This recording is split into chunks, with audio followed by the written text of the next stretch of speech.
ಹೊಸ ವರ್ಷದ ಮೊದಲ ದಿನದ ಹಿನ್ನೆಲೆ ಬೆಂಗಳೂರು ಗ್ರಾಮಾಂತರ ಜಿಲ್ಲೆ ದೊಡ್ಡಬಳ್ಳಾಪುರ ತಾಲೂಕಿನ ಶ್ರೀ ಘಾಟಿ ಸುಬ್ರಹ್ಮಣ್ಯ ದೇವಸ್ಥಾನದತ್ತ ಭಕ್ತರ ದಂಡು ಹರಿದು ಬಂದಿದೆ.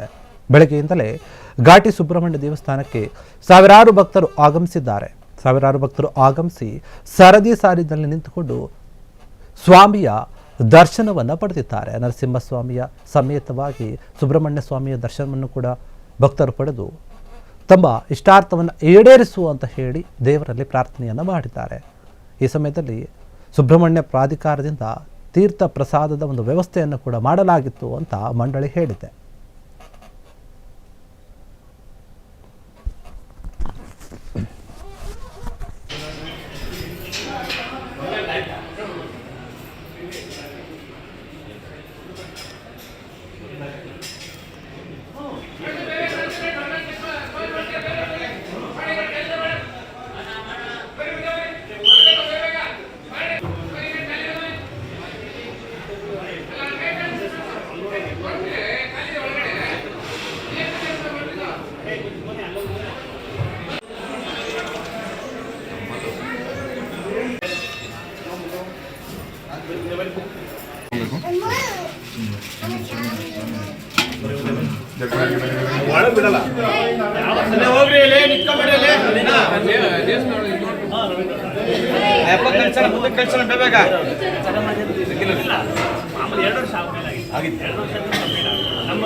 ಕ್ಷಣ ಕ್ಷಣದ ಸುದ್ದಿಗಳಿಗಾಗಿ ಫ್ರೀಡಂ ಟಿವಿ ಸಬ್ಸ್ಕ್ರೈಬ್ ಮಾಡಿ, ಲೈಕ್ ಮಾಡಿ ಹಾಗೂ ಫಾಲೋ ಮಾಡಿ.